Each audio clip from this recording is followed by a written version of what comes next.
Putra, dan Roh Kudus, yaitu Tuhan Yesus Kristus, saya berjanji bahwa saya akan melaksanakan tugas-tugas pelayanan sebagai hamba Tuhan Gereja Pantai Kosta di Indonesia,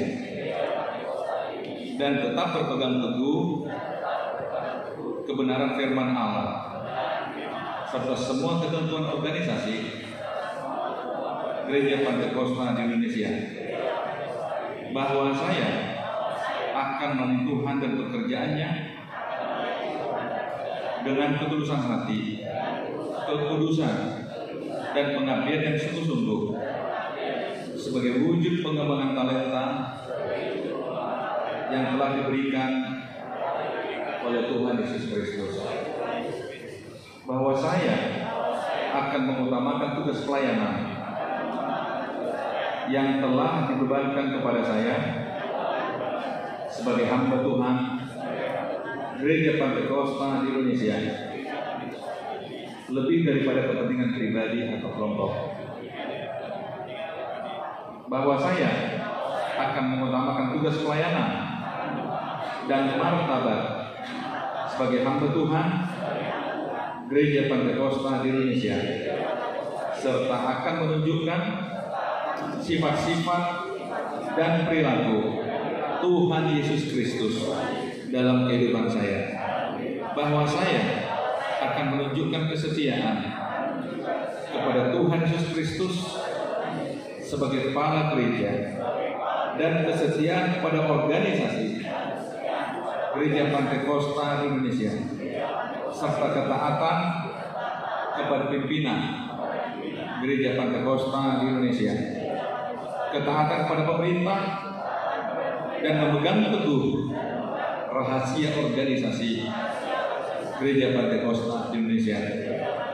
Karena Tuhan dan Roh Kudus akan menolong dan memberikan kemampuan kepada saya. Amin. Tuhan sesuai dengan talenta yang ada pada mereka, sehingga dalam hidup mereka nama Tuhan dimuliakan, jemaat diberkati, dan ada banyak jiwa dimenangkan bagi Tuhan. Oleh karena itu, atas nama Majelis Pusat, kami melantik saudara-saudara dalam jabatan pendeta di Gereja Pantai Kosta di Indonesia, dalam nama Allah Bapa, Putra, dan Roh Kudus, yaitu dalam nama Tuhan Yesus Kristus. Haleluya.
Yang pertama dikatakan bahwa itu adalah nilai komitmen yang paling rendah, yang dia sebut political commitment.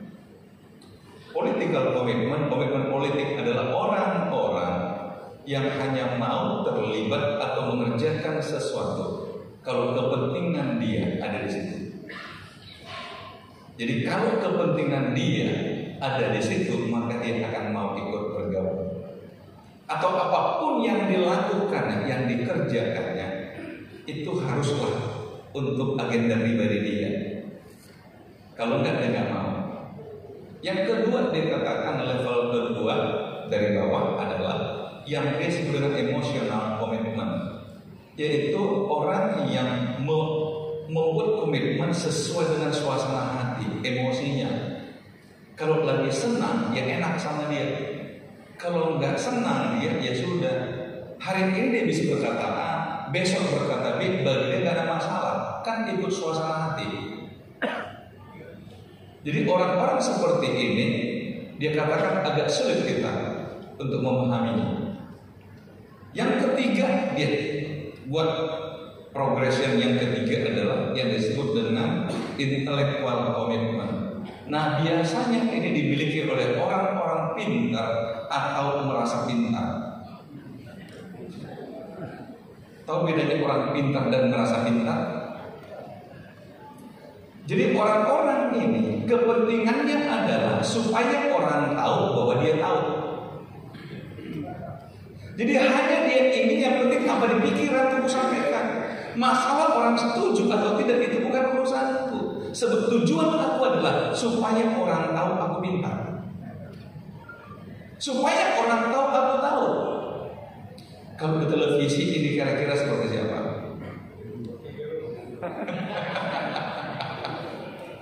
Iya kan? Dia tidak peduli apa tanggapan orang. Yang penting aku kasih tahu apa yang ada di pikiranku. Nah, orang-orang ginilah yang banyak memakan korban. Betul nggak? Betul. Termasuk di PDI yang suka bermedsos dia. Kan banyak korbannya.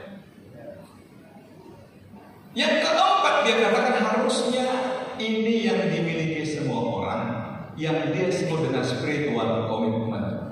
Nah, disinilah saya menangkap nilai Kristennya begitu. Buat dikatakan begini, seharusnya kita punya kesadaran bahwa kita sebagai makhluk ciptaan Tuhan.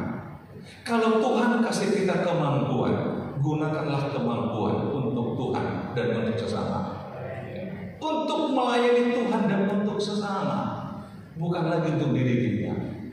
Itulah tujuan Tuhan, membuat kita atau memberikan, mempercayakan kepada kita hal-hal yang lebih dari orang lain, yang disebut dengan spiritual commitment.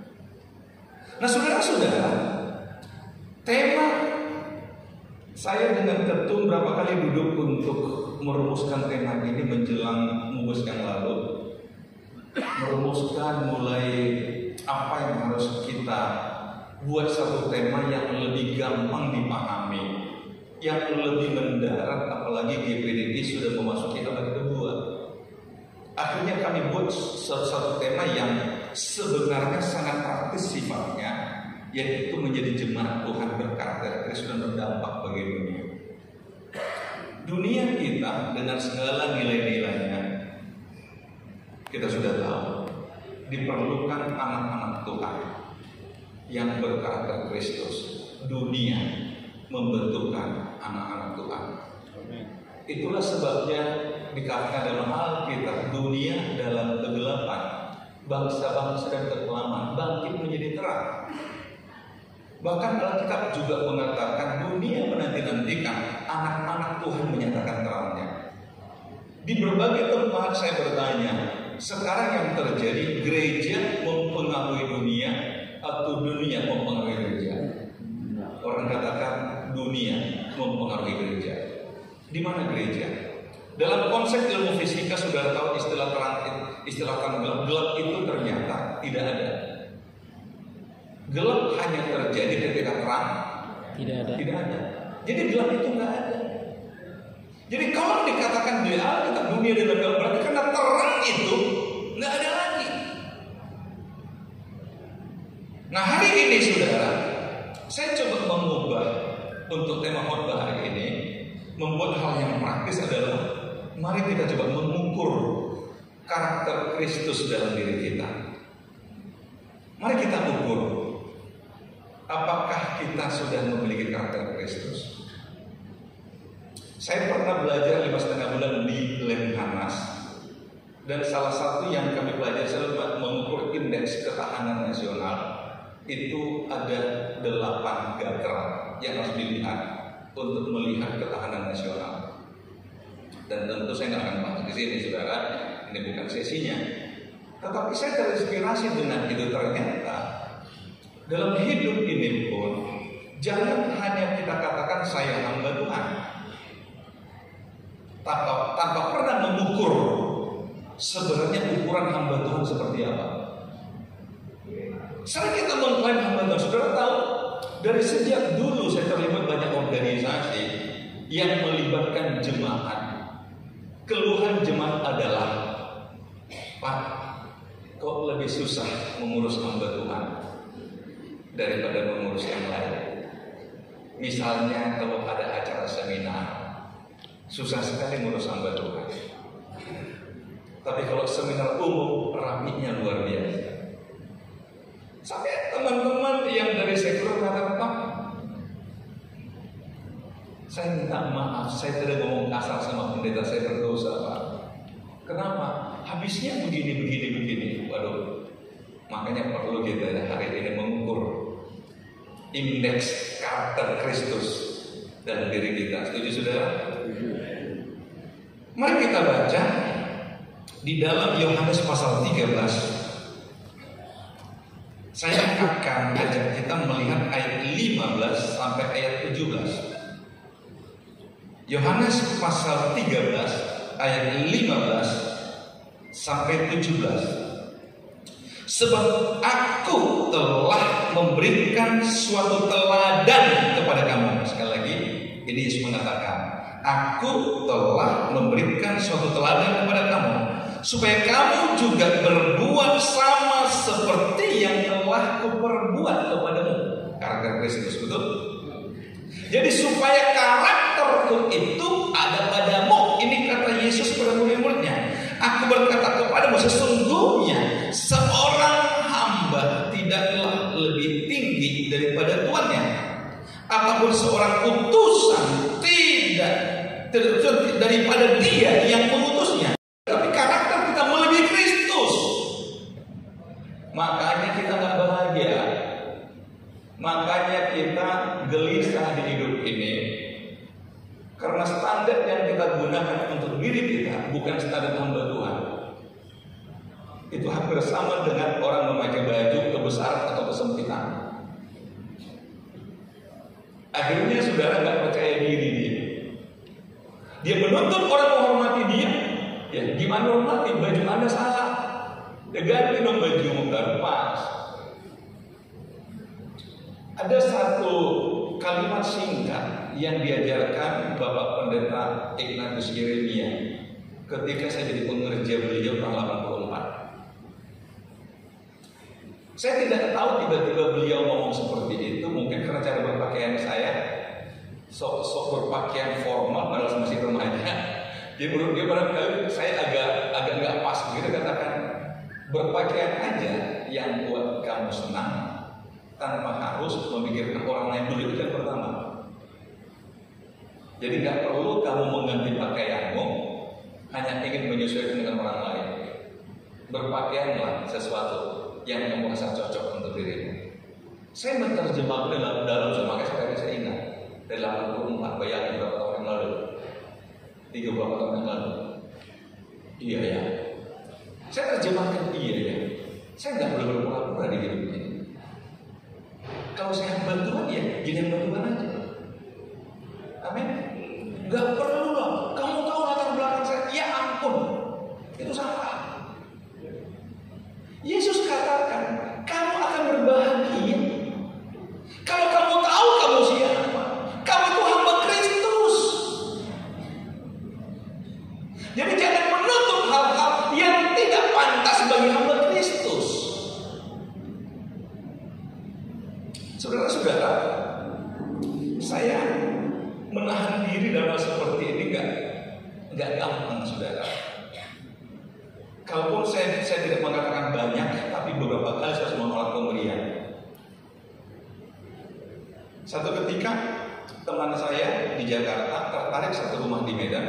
Ini tahun 2005 apa 2004 begitu. Teman saya bilang begini, Pak, saya serang rumah itu, Bapak tawar mewakili saya. Dia buka harga 4,5 M, Bapak tawar di bawah 4 M. Kalau mau di bawah 4 M langsung jadikan, saya itu juga. Saya kasih Bapak mandat.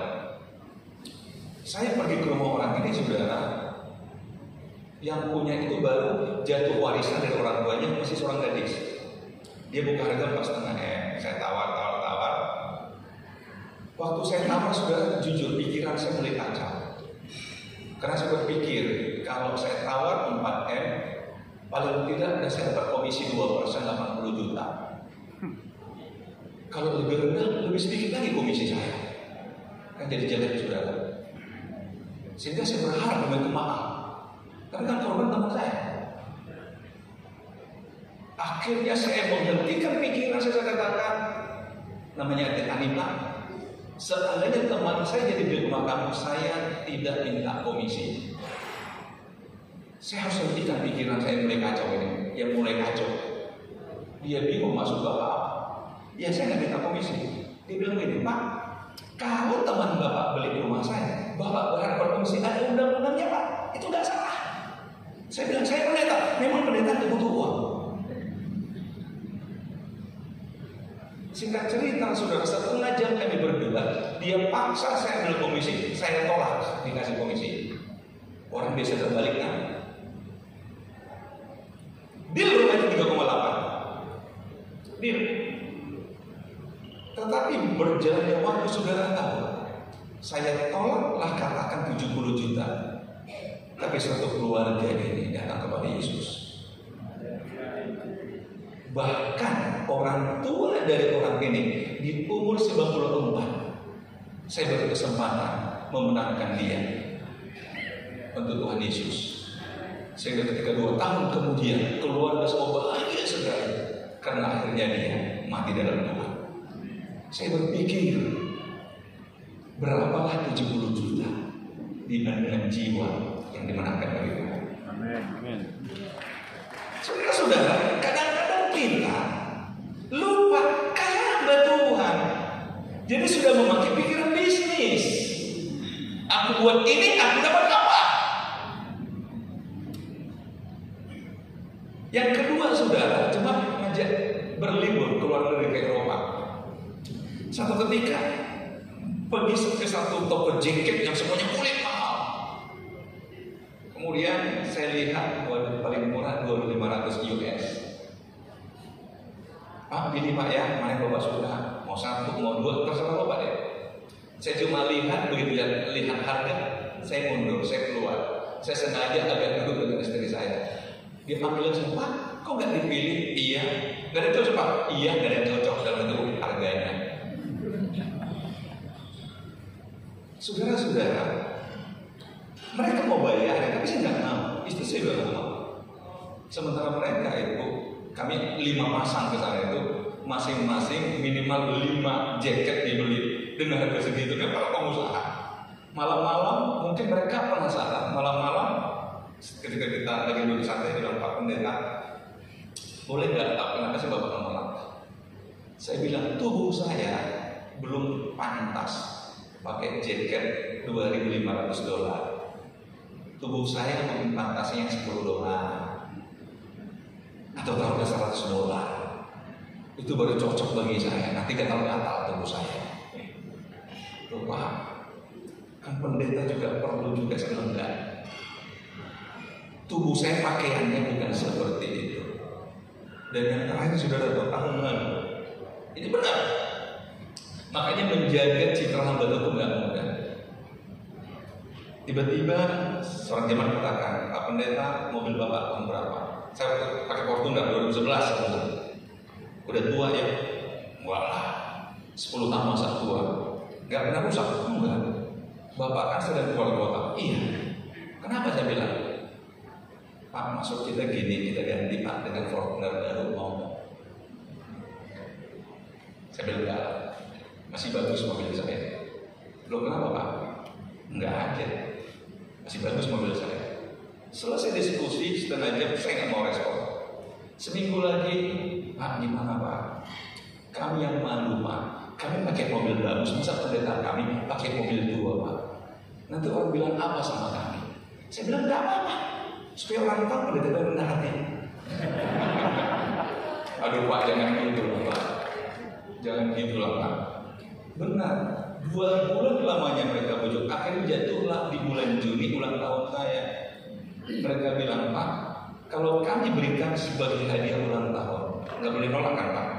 Hadiah Bapak ulang tahun. Saya bilang terserah deh. Datang Fortuner baru atas nama saya.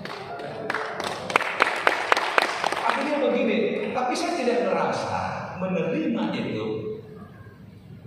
menjatuhkan kehormatan sebagai Tuhan. Nah, saudara-saudara, hari ini kita mau belajar hari ini mengukur. Ini ada hubungan, sudah mengukur bagaimana mengukur diri kita.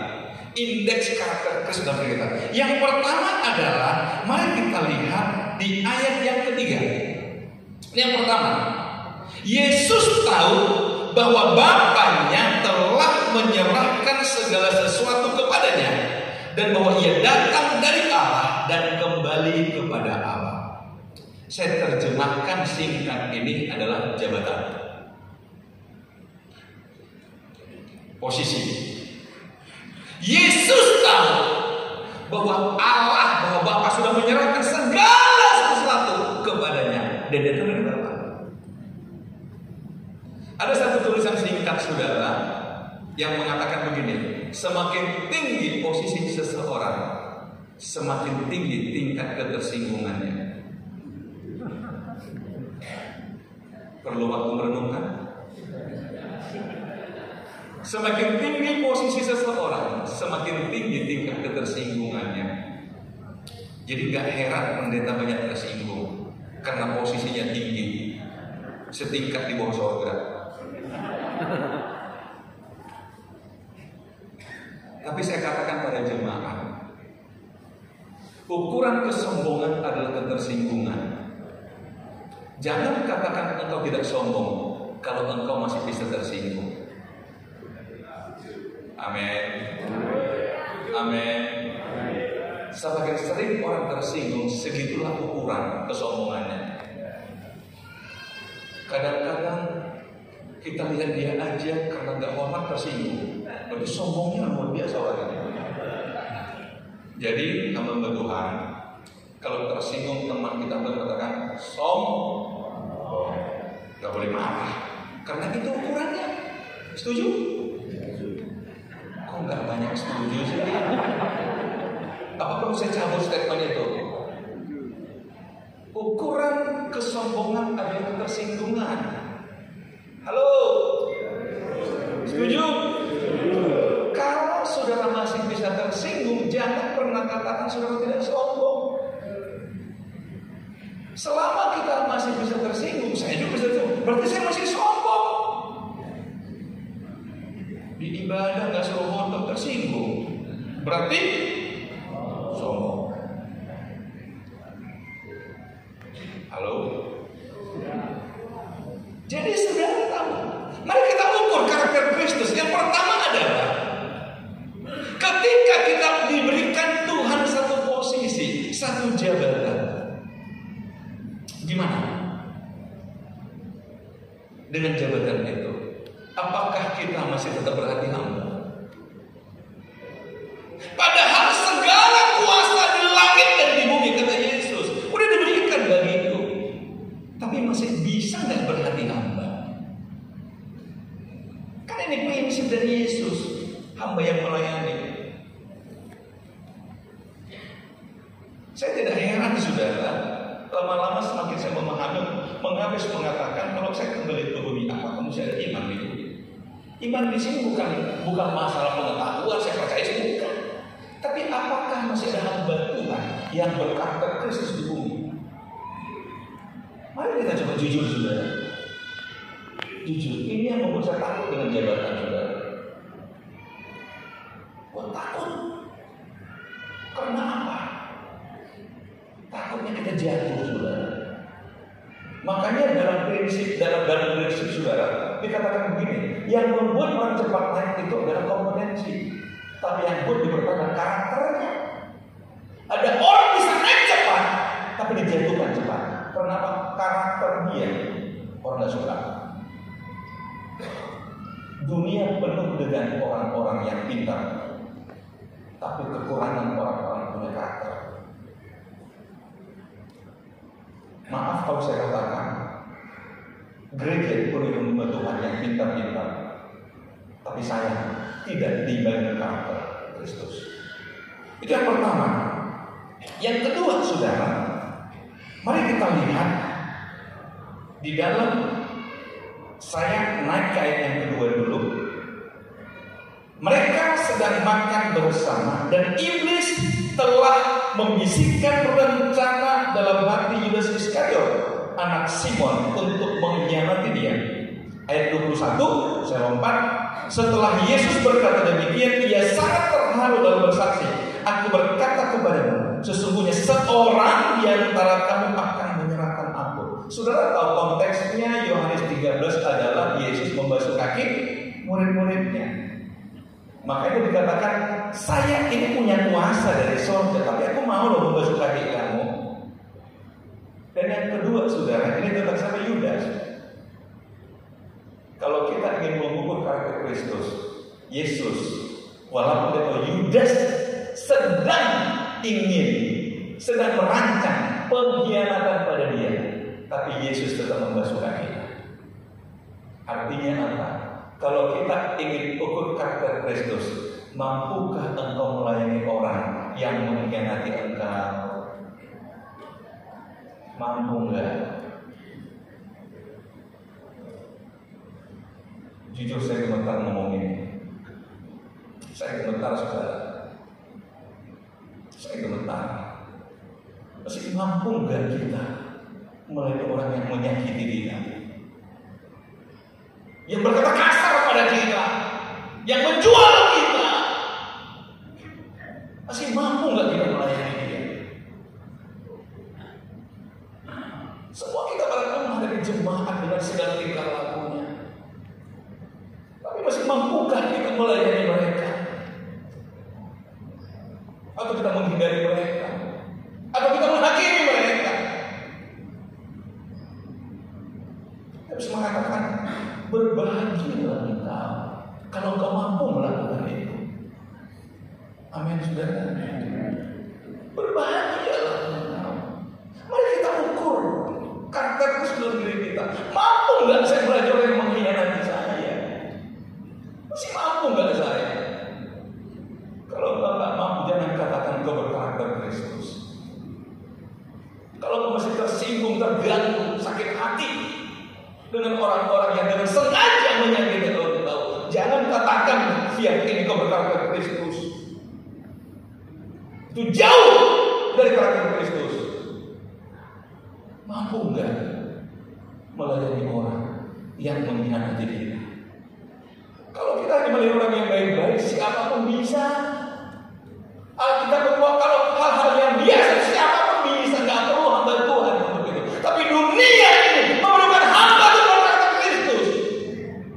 yang mampu melayani, walaupun kita tahu dia itu mengkhianat bagi kita. Dia menikam kita dari belakang, dia jalan-jalan kita di belakang kita.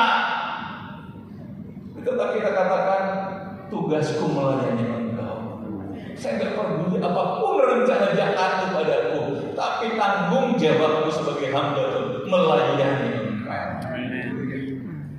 Itu untuk diri kita, bukan untuk dia, supaya kau berbahagia. Itu kata Yesus tadi, betul? Berbahagia engkau kalau kau melakukannya. Tidak banyak orang sanggup melakukannya. Karena itu kalau engkau teman-temanku hamba betul mampu melakukannya, Yesus katakan engkau bahagia. Engkau bahagia. Engkau muridku, engkau hambaku, karena kau mengikuti teladanku. Tantangan yang ketiga, saudara, kalau kita mengukur indeks karakter kita adalah, mari kita baca ayat 6-8 masih dalam Yohanes pasal 13. Maka sampailah ia kepada Simon Petrus, kata Petrus kepadanya, Tuhan, engkau hendak membasuh kakiku? Jawab Yesus kepadanya, apa yang kau perbuat engkau tidak tahu sekarang, tetapi engkau akan mengertinya kelak. Kata Petrus kepadanya, engkau tidak akan membasuh kakiku sampai selama-lamanya.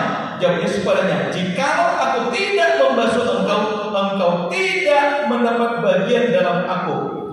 Ayat 9, kata Simon Petrus kepadanya, Tuhan, jangan hanya kakiku saja, tetapi juga tangan dan kepalaku.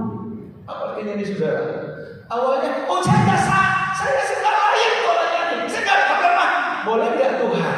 Sampai ke kepalaku juga, sampai ke badanku juga. Artinya apa? Munafik.